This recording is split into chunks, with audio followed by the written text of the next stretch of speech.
In the midnight glow where the stars align, we lose ourselves in the rhythm divine.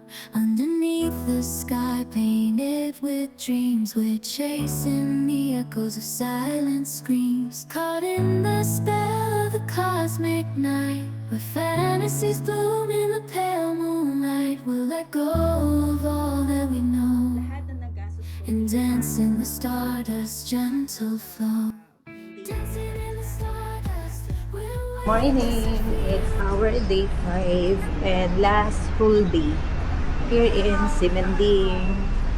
So magcha-check out kami around 11 a.m. kasi or 11 to 12 kasi maglilipat na kami ng hotel sa Ludel Hotel later around, pero iwanan namin muna yung luggage namin dito sa Seaman Garden kasi plano namin at 3 p.m. going to the Ludel Hotel near Taiyuan Airport para kasi easy transportation na for us tomorrow kasi ang aming flight tomorrow ay 10:30 in the morning.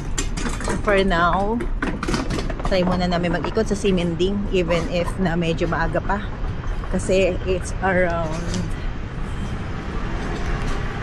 9, magta 10 o'clock and super cloudy. Usually dito nag-open dito mga 11 a.m. pero may mga food and cafe naman saka mga pasalubong yung talaga mga ibang ganap. Wala pa yan, mamaya pa yan.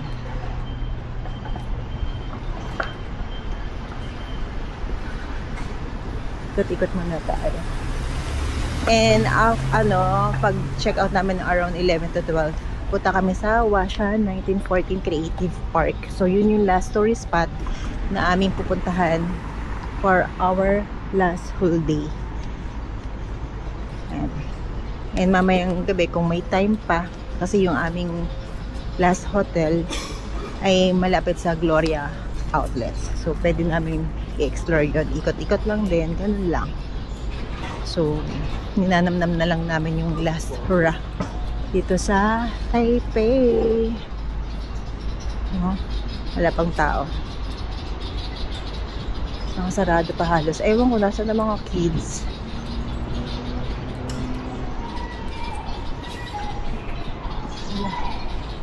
Parang ang lungkot sa umaga, no? Pero marami naman nag-ikot. Marami rin namang nag-ikot-ikot. Bukas lang dito yung mga cafe, mga food, pero mga street food wala, of course. Mga souvenir shops, yan, bukas yan.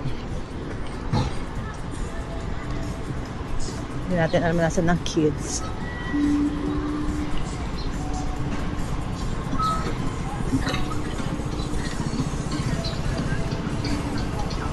Ikot mo na kami dito, guys.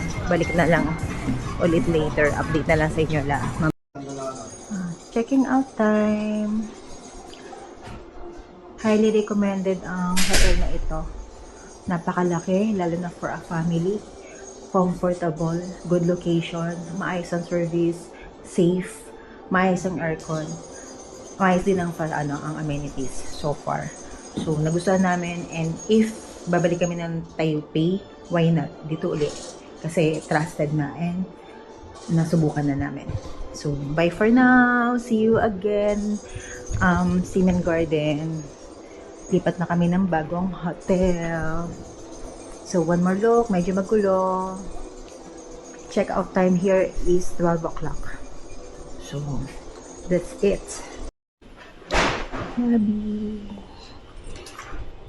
Checking out, and ang check-in and check-out ay self-service. Dito sa machine, insert lang yung room card.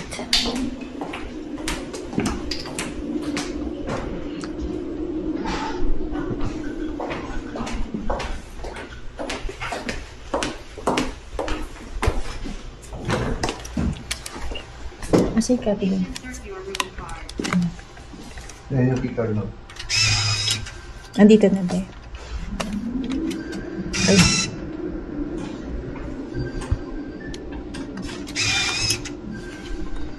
Tawag. Sa kanya yun. Okay, done. So, andito na tayo sa entrance ng exit 6 ng Siemens. Sakay tayo ng Blue Line or Banner Line. Then, baba tayo sa Songshao Xinsheng Station. So, 1 stop or 2 stop lang siya from here. Then, pagdating doon, walkable na lang yung Huashan 1914 Creative Park. That is the farm. Wow. Outfit check.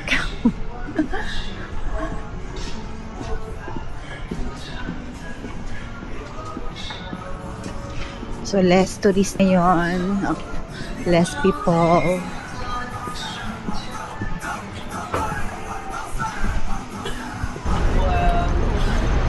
Dito na tayo, Huashan 1914 Creative Park. So, explore natin.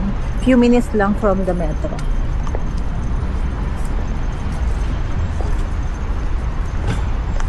I believe mga crafts, arts,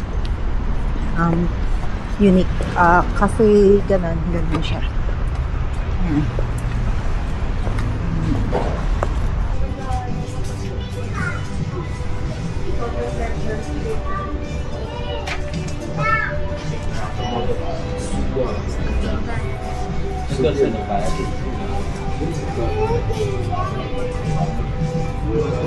First craft shop na pinasok natin. So, hindi ko alam yung pangalan. So, check lang tayo ng mga different arts and crafts. Baka may magustuhan tayo.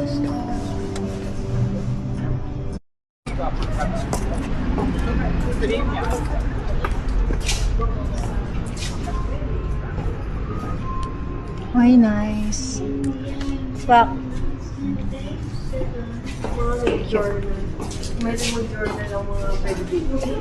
Kung may dala ka sana ganyan sa mga stamp mo. Second shop. Puro stationery. Tama.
Kasi mo yung coffee.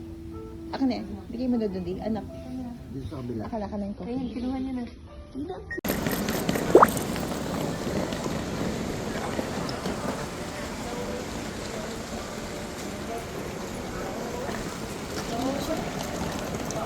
So, nandito na tayo sa ating last hotel here in Lutel Hotel near Taoyuan Airport. More or less mga 20-minute drive. So, ito yung aming room B311, 309, and 307. So, compact lang siya, simple lang. So,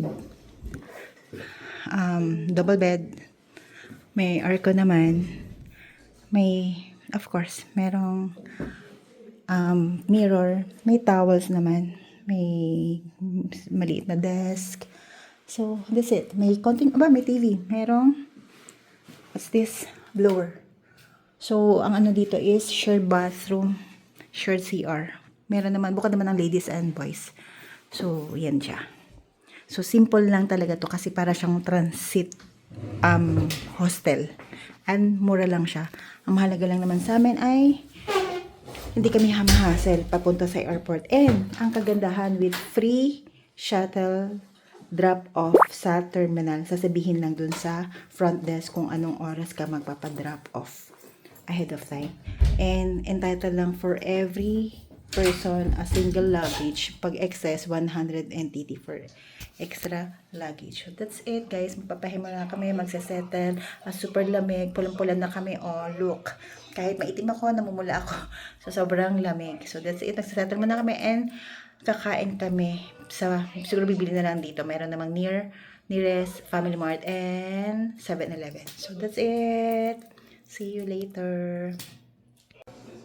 Good morning! Andito pa rin tayo sa Lutel Hotel. It's around 7 o'clock in the morning. So, pakita ko sa inyo yung hallway. Ito yun. Maliit lang naman yung hallway. Ayan. Tapos, ito yung kanilang CR. Nakabukod ng ladies and men's. So, ayan. Ito yung ladies. So, meron silang hot and cold. So, ayan yung sink. Meron namang hand wash, soap, and shampoo and shower gel. So, dalawa yung kanilang shower room. Ayan, medyo gamit na to, kaya medyo madumi. Pero every now and then, nililinis naman nila. So, may hot and cold din naman. And yung kanilang bowl, dalawa din. Dalawang pinto. So, ito ay third floor. So, yan yung inaalat nila for the third floor. So, for yung room, compact, and nandun naman yung kailangan. Actually, meron nga pala tong siyempre, may elevator para sa mga luggages natin. Pwede mag-refill ng water. Ayan. Ayan, water dispenser. So, okay naman siya. May heater din yung room. Maayos naman yung tulog namin. Ang cons lang dito, hindi siya soundproof ang room. So, once in a while na may dumarating, naririnig. Pero, so far, kung hindi ka naman tulog manok, yung madaling magising, okay naman. Kasi ang purpose naman talaga dito sa room, sa hotel na to, transit hotel lang siya. Kumbaga, easy access lang sa airport. Kasi, since may free shuttle nga siya, mga 20 minutes lang, nasa airport na. So, no hassle. Mas mabilis. Unlike kung magkagaling kami sa Taipei Main Station or sa Ximending, abutin din ng mga 1.5 hours kasama na yung mga lakad-lakad or yung aberya. Maximum of 2 hours. So, medyo hassle. May work yung aking daughter. So, that's why mas pinili namin mapalapit dito sa Taoyuan Airport. Ang flight namin ay 10:20 AM. Magpapahatid kami ng shuttle ng eksaktong 8 o'clock. So, 8:20. So, meron kami at least 2 hours. So, would be enough na siguro yun. Kasi nga may work siya. So, medyo rush nga lang kami. So, that's it. See you mamaya sa baba. Papakita ko sa inyo yung ang lobby. So, ito yung building ng Lutel Hotel sa labas. So, along the highway. Ayan. Yan siya. Pag lumakad ka doon, nandun yung 7-Eleven at yung parang Watson, or I don't know if Watson nga ba yun o Poya. Ano ba yung pangalan? And this is the entrance and the lobby. May mga parking, parking way. Tapos, merong entrance din dun sa part na yun. Ayan. So, ayan. Waiting area.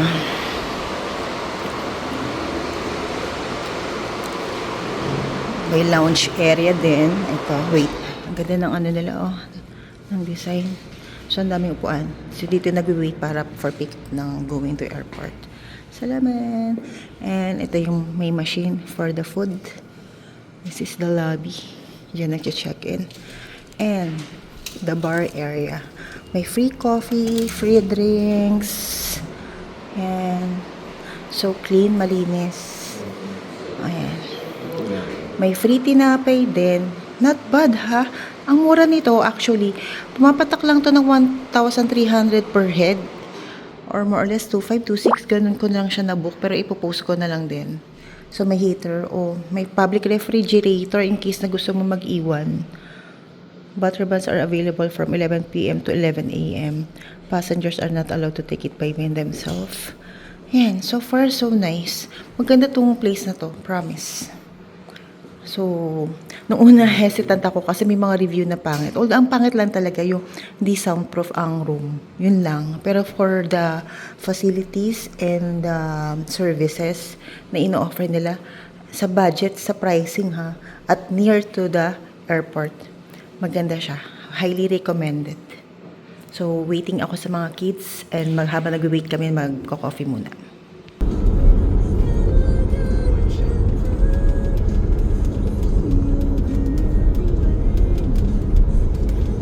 It's around 8:15 in the morning at nandito na tayo sa departure area ng Terminal 1. Nakapila na tayo for Cebu Pacific Airlines. So, medyo mahaba ng konti pero sakto lang. Kayanin pa. Super lamig here. Wala yatang heater. So, update na lang ulit later. Sana walang masyadong hassle kasi 10:20 ang aming flight. Medyo mahaba-haba pa ang pila. Hi guys! Welcome back! So, nandito na tayo sa bahay and solo lang ako.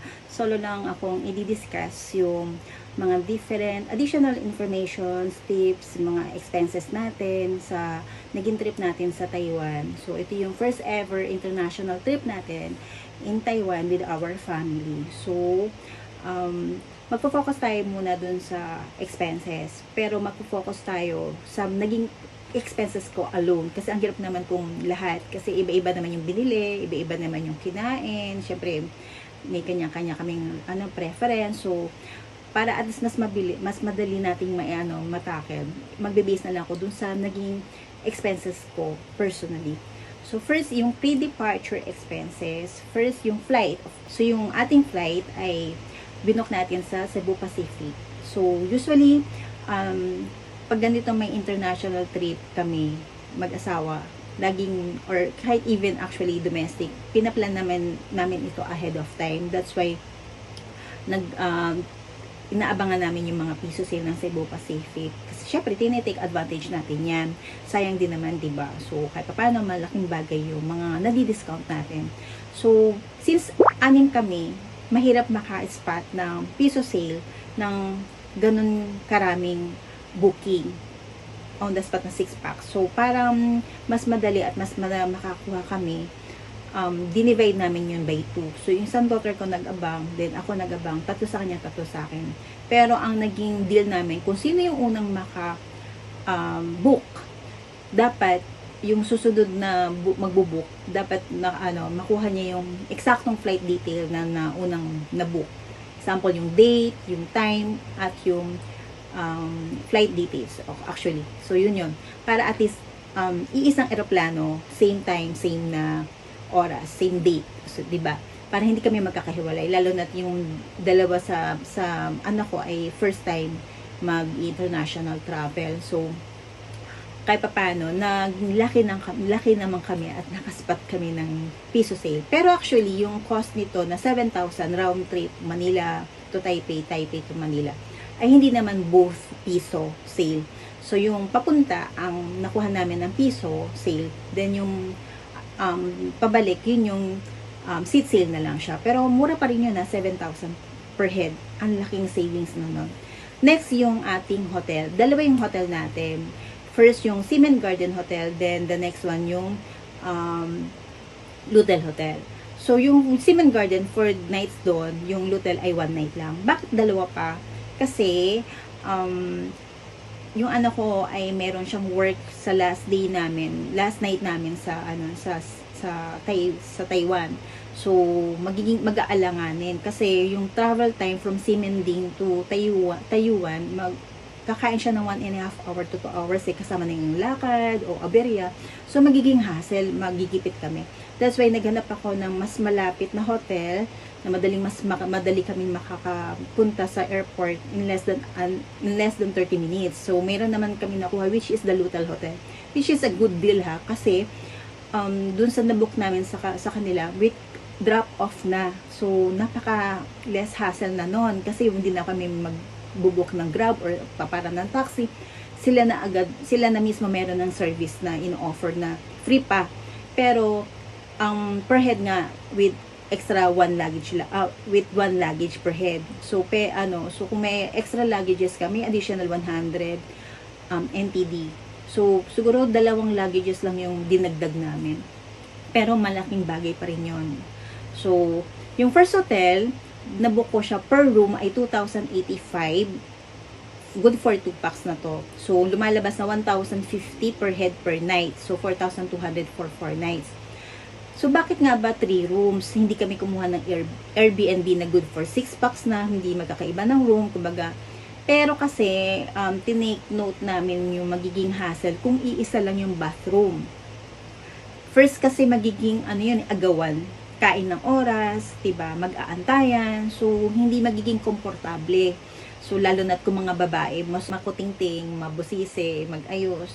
So, para maging less hassle at manageable, so, binook namin ay laging 3 rooms. Good for 2 packs na siya.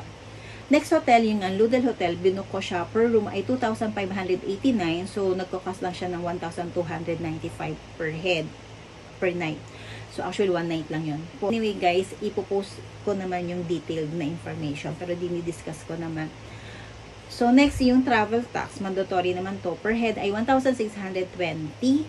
So, binayaran na namin to sa NAIA mismo. Hindi na namin to binayaran ahead of time kasi may additional fee pa na worth 50 pesos. So, sayang din yun, pang kape, o diba? Ganun ako katipid. Kasi actually, ako talaga ang nag-manage nito at nag-prepare ng lahat ng kailangan. Actually. Kasi lahat ng mga kasama ko ay working na. So, I'm a housewife. Marami akong time para mag-asikaso nito. Anyways, next is yung insurance. Yung insurance, kinuha ko siya through GCash. So, sa GCash app, merong G-Insure yun. So, yung nakuha ko ay worth 500 pesos. So, mura na rin siya, diba? Pero, hindi naman siya mandatory. Pero, for me, every time talagang lalabas, lalo na't ganyan with the family, gusto ko may peace of mind. That's why, malaking bagay yung insurance. Ano man mangyari dyan, meron kami kahit pa paano matibay-tibay na pangahawakan na may insurance tayo, di ba? Next, so, ang total ng ating pre-departure expenses ay 14,615. So, ayan yan. Siyempre, hindi kasama dyan yung, a night before ha, kasi nga, magkakaiba naman tayo ng pinanggalingan. Kami from Laguna, so, hindi ko na sinama yon. Pero, actually, a night before, nag-book din kami ng hotel na malapit sa NAIA. Kasi from Laguna, hassle yan, yung travel time, magkaroon ng traffic, magkaroon ng maulan or something, o diba, may iwasan natin. So, yun yung reason ko namin na every time na may early flight, laging nagbubook na lang na near sa NAIA. So, next tayo. Yung ating day 1 expenses. So, yung day 1 natin ay actually, una namin is nag-withdraw. Then, after nan, kinilaim namin yung Easy Card na inabil namin sa Klook ahead of time. Siguro a month ago nag-avail ako ng Easy Card. So lahat kami bumili ako para sa kanila. So lahat kami meron tigi-tigisan na Easy Card. So na-top up kami ng 1K NTD or 1,000 NTD which cost 1,895 pesos. So next na expenses natin yung lunch natin. Pero usually kasi yung Easy Card nagagamit yan sa mga, hindi lang sa transportation pati sa mga restaurant or convenience store. So, nagagamit siya. So, yung lunch namin, yung lunch ko, dun ginamit ko siya. Except dun sa drinks ko na worth 65 na NTD na, ano siya parang tea. So, yun. Yung, ano na lang, i-detail ko na lang siya. So, pati yung MRT natin na worth 160 NTD or 294 pesos, ang ginamit ko dun, yung naman ng Easy Card ko. Then, nung gabi, yung nag-food trip kami. So, kanya-kanya yon na pumili kami ng different food. Then, ang ginawa namin, pinagsama-sama namin. Then, inad lahat ng expenses. Then, dinivide sa 6. Ganon. Para fair. So, since nagmukbang kami, lahat naman kinain namin yon. So, dinivide namin yon, nagkakasya ng per head ay 229 NTD or 433 pesos. Pero busog na busog kami dun ha. So, ang total natin na expenses for day 1 or day 0 is 2,745 pesos. Yun. Then, next yung day 2, ito na yung nag-DIY trip kami sa Shifen Jufen. So, usually, ang naging, namin, laging breakfast sa 7-Eleven. Kasi, so far naman, nagustuhan naman namin ang mga food sa 7-Eleven kahit, hindi naman ganun kabongga, pero, practical, mas madaling mag-grab ng food, madaling kainin, lalo na ganito, kumbaga, lagi kami may hinahabol na time kasi gusto nga namin ma-maximize yung aming per day dun sa trip namin sa Taiwan. So, sa 7-Eleven kami usually nagbe-breakfast. Yung sa aking breakfast ay 112 NTD. So, as usual, ginamit ko yung laman ng Easy Card ko. Then, yung food sa Shifen, pati yung sa mga transportation na laging Easy Card yung ginagamit. So, kung ano yung tinap up ko, yun yung ginagamit ko. So, pero sa food sa Shifen, yung mga street food doon, cash yun cash basis. So, ang nagastos ko doon ay 150 NTD. So, sa cash yun, sa peso ay 285 pesos sa Shifen. Tapos yung nag-train tayo, mula yung mga train, total of 16, 40, 30, more or less, 86 NTD. So, through Easy Card din to. So, yung next naman na nag-expenses natin, yung taxi, kasi nahirap. Ito yung pag binalikan mo yung YouTube yung vlog natin that time, may reason bakit kami nag-taxi. Panoodin nyo na lang guys. So, 200 NTD per head yon. So, 379. Medyo mahal, no? Pero wala kaming choice Then, next yung ang gastos namin ay 200 NTD cash worth 379 pesos sa food. Ito na yung dinner. So, total, sa day 2, 1,422 pesos. So, ganun katipid. Pero ganun lang talaga ako kumain or ganun lang kami gumaso. So, yun yung day 2, 1,422 pesos. Day 3, ito yung medyo mas magastos kasi ito na yung may pre-book na Klook Tour. Ito yung pumunta tayo sa mga, ipapost ko na lang kung ano yung mga pinuntahan namin sa Klook Tour, saka ano yung pangalan niya. So, yung presyo niya sa peso ay 2,150 pesos per head. So, next naman ay ito na yung nung nag-breakfast tayo sa 7-Eleven before magpunta dun sa meet-up, nag-top up uli ako ng 500 NTD, which is 947 pesos. So, as usual, nag-7-Eleven breakfast, which is cost 75 NTD using Easy Card ulit. Then, dun sa ating tour, merong kasamang food extra for lunch to. So, ang presyo niya ay 130 NTD or 246 pesos. Cash na to yung binabayaran ko. Then, yung additional cost din na entrance fee which cost 150 NTD or 283 pesos. Then, next yung afternoon, yung next naman ay yung dinner na gastos natin which is 115 NTD or 218 pesos. Tapos may mga additional snacks like 100 NTD, 190 pesos. Tapos nag-food trip uli kami dun sa around sa Simending. Bumili ako ng fruits. Medyo mahal to, 670 NTD or 1,270 pesos. So, total na nagastos ko for day 3 ay 5,300 pesos. Next is day 4. Ito yung nag-Magkong Gondola and Taipei Zoo kami. So, as usual, breakfast, 110 NTD using Easy Card. Then, yung entrance sa Mount Gondola, which cost 300 NTD. Cash na to, which equivalent to 568 pesos. Then, sa zoo naman, ang entrance naman doon ay 190 NTD. So, ano na lang yung sa peso. Then, yung mga street foods, 135 NTD or 256 pesos. So, may binili akong pasalubong, pero hindi ko na isasama. Kasi, syempre, kanya-kanya naman tayong trip kung ano gusto natin bilhin pa uwi. So, hindi ko na siya sasama. So, yung total na gastos ko, so for day 4 ay 1,015 pesos. Next is yung day 5 na. Ito na yung last whole day natin sa Taipei. So, pumunta na lang kami sa Huashan Creative Park and Mocha Cat Cafe. So, yung breakfast as usual, 7-Eleven, using Easy Card. Then, yung lunch natin worth 150 NTD, 284 pesos. Tapos, yun sa Mocha Cat Cafe, ang entrance nito ay 250 NTD. Tapos, yung dinner natin ay 125 NTD or 237 pesos. So, ang total ay sa ating day 5 ay 1,196 pesos. Medyo magtataka kayo bakit ganun kamura. Kasi nga, yung transportation sa ibang food, ginagamit ko yung tinap up ko sa Easy Card ko. So, yun yan. Then, yung day 6, ito yung departure time natin. So, nag-breakfast, 100 NTD using Easy Card, cost 190 pesos yon. Then, lunch ay 300 pesos lang to. So, total is 680 pesos. Pero may extra luggage din kami na 190 yung sa akin. So, more or less, for our last day ay 880 pesos. So, yun siya. So, magkano total? Medyo magulo.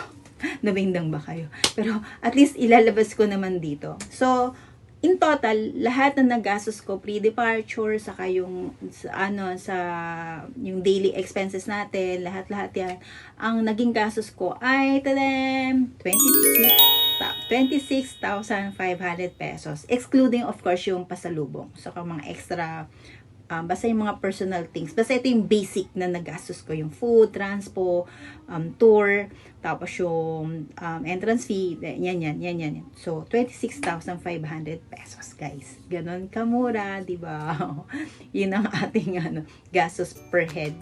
O, diba, guys? Ang mura, 26,500 pesos. Nakapag Taiwan ka na, good for 6 days, na-enjoy mo na, diba? So, kaya naman, di ba? Doable. As long as na-manage mo siya, na-plan mo siya ahead of time, then, nakapag-book ka ng magandang flight, pero mura. So, doable, di ba? So, ano pa yung mga additional information or tips na pwede kong i-share? Dun sa day 1, kasi diba, pag gusto nating makatipid or gusto nating mas ma-explore ang isang lugar at ma-feel yung culture, lahat, yung the way local did, lagi tayo nagdi-DIY. So, nung day 1, nung day 2, nag-DIY kami going to Shifen and Jufen. So, lahat naman yon nag-research ako, especially for the transportation. The problem is, ang pagkakamali ko, hindi ko na-search that time na may problema pala ang pink line. So, yun yun. So, yun yung naging problema natin. So, dapat ang lesson learned doon, as much as possible, well-research ka sa transportation. Kasi talaga yung sira yung pink line, nahirapan kami makasakay sa bus, yung local bus nila, na limited lang yung turn around ng bus. Tapos, maliit lang siya. Mini bus, actually. Tapos, ang dami. Kasabay mo yung locals. Pero, as in talagang grabe siya, yung experience. Pero, at least, na nakarating pa rin kami. Nga lang, nakain yung almost more than half day ng aming day 2. So, pagdating sa next location, halos konti na lang nagawa natin. Hindi na masyado na-enjoy. Pero, yun yung ating lesson learned. Pangalawa, first time in Taiwan na January, malamig, it's winter season. Huwag maliitin. Hindi totoo na para siyang Baguio feels lang. No, lalo na kung may tour ka na mas malamig yung part ng Taiwan, tapos mahangin. So, ang lesson learned doon, dapat mas nag-prepare kami na applicable for winter season. Kasi talagang kahit naka heat tech na kami, hindi talaga kinakaya. So, dapat talagang para, kasi nangyayari, hindi mo masyadong ma-enjoy yung location or yung tour pag masyadong hindi na comfortable yung suot mo. Masyado ka nang nangangatal. So, hindi ka makapag-explore ng tama. Yun. Yung isa yung sa lesson learned ko na wag mong maliitin ang mga winter season. Lalo na tayo, hindi tayo sanay. Kasi dito sa Pilipinas, dalawa lang yung season natin. So, sanay tayo sa mainit. Hindi tayo masyado sanay sa malamig. Next is, pag-couple, ang isa sa mga naging lesson learned ko is yung pag-couple kayo mag-asawa, alam mo na yung gusto ng isa't isa eh. Kung ano yung trip, kasi same kayo ng generation, same kayo ng wavelength, kung ano yung gusto nyo, ano yung trip nyo. Baga nakakapag-jive kayo as a couple, lalo na kung matagal na kayo mag-asawa. Ang lesson learned ko, when it comes to family with your kids, kasi parang tayo mga mami, o sa may mommy part o may parent part na input na, tayong mga mami, hindi na sila, doon mo marirealize na hindi na sila katulad ng maliliit pa sila, na idudulot mo kung ano yung para sa kanila. This time around, they are young adults. They have their own will, own preference, own likes, kung ano yung trip nila, iba yung trip namin. So, yon. So, doon ko na-realize na, oh my God, yung ginawa kong itinerary ay nakafocus lang sa trip namin mag-asawa. So, doon ko nakita na napagod sila. I don't know, pero kasi kami mag-asawa, mahilig kami sa lakaran, exploring the culture, exploring na the local way. Basta gusto namin ma-feel yung environment, gusto namin makilala. Ganun kami. Not realizing yung aming 4 kids ay mga millennials or Gen Z, na ang trip nila ay mas lumalaki yung mata nila nagniningning when we are in Simending at night. Yes. Gusto nila yung mga shopping, ganon. Sabi ko, oh my God, yun pala ang trip nila. That's why parang pagdating dun sa latter part ng mga tour, parang nakita ko na exhausted na sila, na parang mas gusto na nila magpunta sa Simending, dun na lang sila. So, yun yung lesson learned, na dapat, pag group tour, dapat tingnan mo din yung age gap nyo, yung generation, kung ano yung trip nila sa trip nyo. So, para at least, medyo maa-adjust yung itinerary. Kung iulitin ko siya, merong part doon, yung half, para sa kanilang trip. Yung half part, para sa trip namin. I mean, yung gusto namin, di ba? Para at least lahat happy. Although lahat naman na-enjoy nila, pero alam ko yung kung saan sila mas happy. Doon ko na-realize yun. So, yun yung isang lesson learned na if gagawa ko ng itinerary the next time around, tatanong ko sila ano yung mas prefer nila, na mas masasayahan sila. Kasi, anyways, this is a family trip, not a personal trip. Meaning, dapat lahat naging memorable, mas enjoyable yung naging trip. Although, hindi naman ganun na negative. I mean, mas dapat, diba? Next is yung mga character attitude, na-adjust siya. As long as na, I mean, hindi siya what I mean is, hindi nagkakaroon ng away or conflict dahil sa mga, diba? Siyempre, may kanya-kanyang character, kanya-kanyang mood, or hindi lahat maganda yung araw for that day. Pero, nakakapag-adjust as long as na open yung communication. Tanongin isa, pagod ka na ba? Dito muna tayo. Kumbaga, maging aware ka dun sa, mararamdaman mo naman kung ito ba ay wala na sa mood, or hirap na, or pagod na.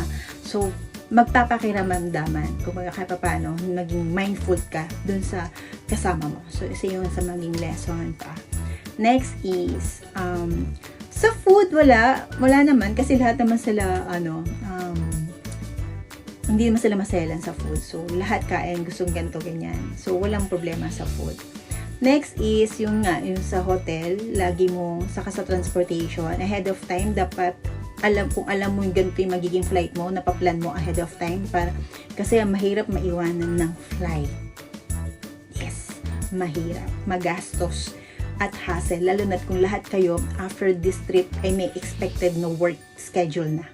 So, dapat as much as possible, hindi magkaroon ng hassle or naiwan tayo because of our fault. So, that's why yun yung, kumbaga, anticipate all the scenarios. And next, yung safety first. Laging safety. Lagi mo titingnan yung safety ng bawat isa. Kahit na nag-enjoy kayo, dapat maging mindful ka na, safe ba dito? Safe ba dyan? Ganyan. Tapos, kung anong rules and culture dapat ng isang country ay dapat maging mindful din tayo, maging respectful. So far, yun lang yung mga naging input ko. And, additional pa na natin. Sa pasalubong, ano ba ang impression ko sa Taiwan? Nagustuhan ko siya, lalo na sa season of winter season. Tapos sa shopping area or sa lahat na explore mo, goods. Tapos konti pa lang yun na explore ko. So marami pang pwedeng explore sa Taiwan. So marami pang pwedeng balikan. And pagdating sa gastos, expenses,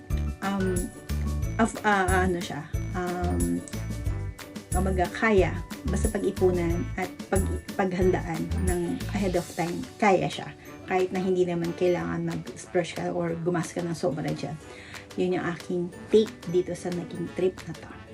And finally, dito na magtatapos ang ating Taiwan travel vlog series. So, hoping na na-enjoy nyo, na-entertain kayo, kahit paano nakakuha ng konting information, kahit paano nakatulong ako, and hopefully makasama ulit namin kayo sa next travel natin soon. Siyempre, kailangan natin muna mag-ipon-ipon. Then, hopefully mag-subscribe din kayo, guys. So, bye for now, guys. Thank you for watching and see you soon. Bye.